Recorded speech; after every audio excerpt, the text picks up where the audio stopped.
Warahmatullahi wabarakatuh. Perkenalkan, nama saya Fani Permatarbiani dari jurusan Pendidikan Luar Sekolah atau dari Departemen Pendidikan Luar Sekolah angkatan tahun 2022 dengan NIM 220141603533. Video ini dibuat untuk memenuhi tugas dari mata kuliah Filsafat dan Pendidikan yang diampu oleh Bapak Lasi dan Bapak Fadli.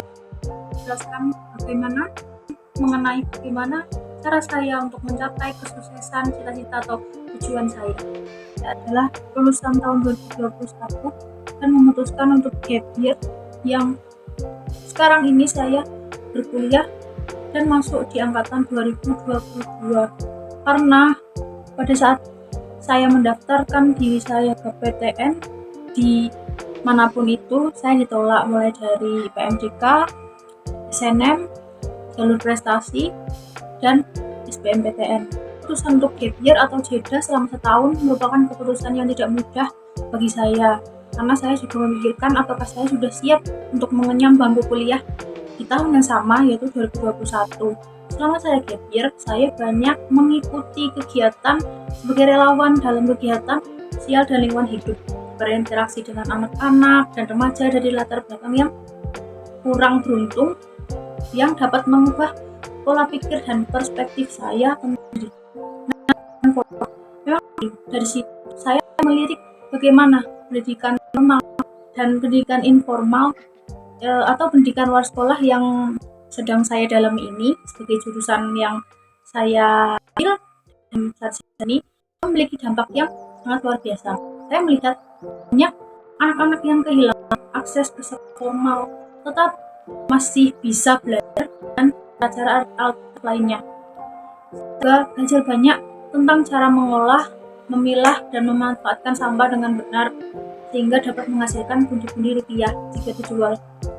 Lalu pada akhir tahun 2021, saya mulai mencari tahu tentang jurusan yang berhubungan dengan pendidikan non-formal.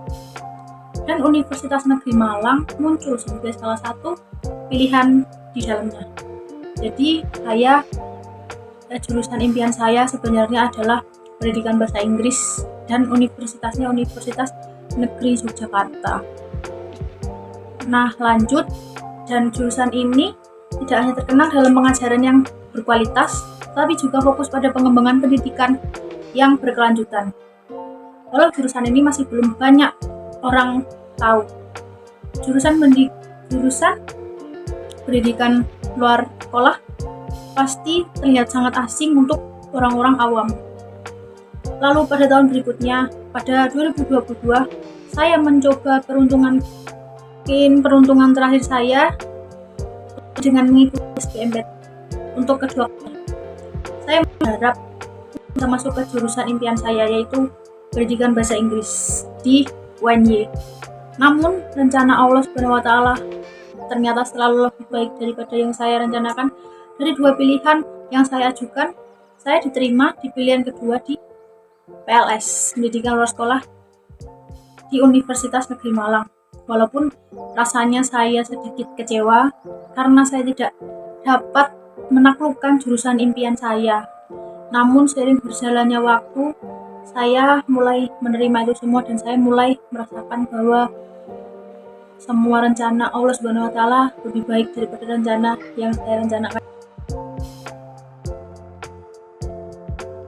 Meraih kesuksesan yang telah saya capai hingga saat ini merupakan hal yang tidak mudah bagi saya, karena saya banyak melewati rintangan, halangan, susah senang, lebih banyak susahnya sebenarnya.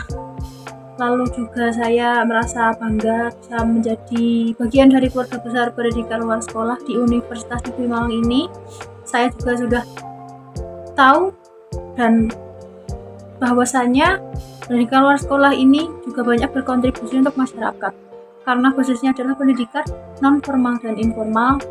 Banyak masyarakat yang kurang beruntung untuk menempuh pendidikan formal dapat merasakan rasanya mengenyam pendidikan, contohnya seperti pendidikan keaksaraan, pendidikan kesetaraan, lalu ada PKBM, SKB, pelatihan dan kursus, lalu ada taman baca, ada sekolah alam, ada sekolah untuk anak jalanan, lalu ada banyak bantuan volunteer untuk masyarakat yang kurang beruntung dalam hal pendidikan, karena banyak sekali masyarakat yang tidak seberuntung kita, tidak seberuntung saya dapat mengenyam bangku perkuliahan.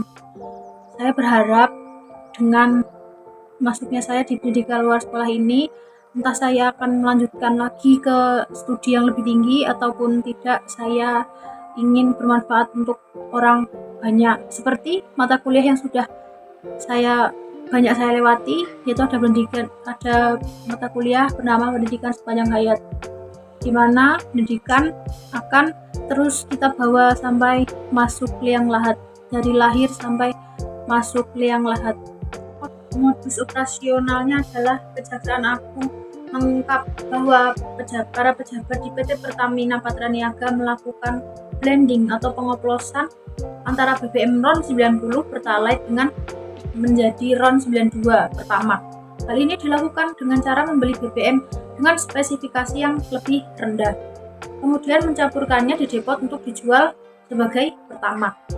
Lalu kerugian ini berasal dari pengadaan produk kilang yang tidak sesuai dengan spesifikasi dan penjualan BBM kepada konsumen dan menghargai sumber daya mineral atau SDM nomor 42 tahun 2018 yang mewajibkan PT Pertamina untuk mengutamakan pasokan minyak bumi dari dalam negeri. Artinya pemenuhan kebutuhan minyak di tanah air mesti dipasok di dalam negeri. Begitu pula dengan kontraktornya yang harus berasal dari dalam negeri juga atau warga lokal. Namun penyidikan dari Kejaksaan Agung atau Kejagung menemukan bahwa tersangka melakukan pengondisian dalam rapat optimalisasi hilir yang dijadikan dasar untuk menurunkan produksi kilang.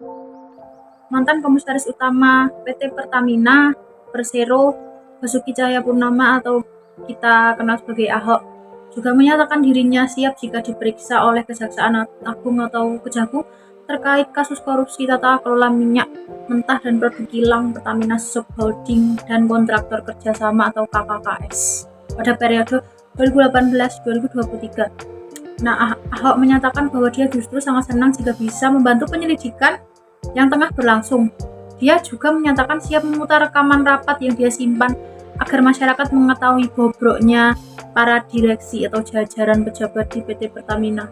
Nah, Ahok juga mengatakan bahwa dia memiliki satu flash disk yang berisikan bukti-bukti tentang kasus korupsi PT Pertamina ini. Dari berbagai pernyataan yang sudah saya jelaskan tadi tentang kasus mega korupsi PT Pertamina Patraniaga yang melibatkan banyak pejabat-pejabat tinggi, jajaran tinggi dari PT Pertamina tersebut, pasti tetap ada hikmah dari setiap kejadian, yaitu hikmah dari kasus korupsi ini memberikan beberapa pelajaran penting bagi masyarakat dan terkhususnya pemerintah, yaitu pentingnya transparansi. Kasus ini menunjukkan perlunya transparansi dalam pengelolaan sumber daya alam dan keuangan negara untuk mencegah ada terjadinya praktik korupsi.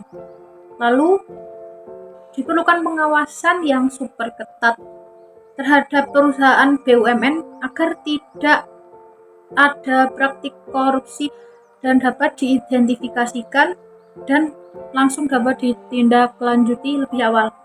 Lalu ada penegakan hukum yang tegas terhadap pelaku korupsi, penting untuk memulihkan kepercayaan publik terhadap institusi pemerintah dan BUMN. Nah, kasus korupsi PT Pertamina ini mengingatkan bahwa korupsi tidak hanya merugikan negara secara finansial, tetapi juga berdampak langsung kepada masyarakat luas.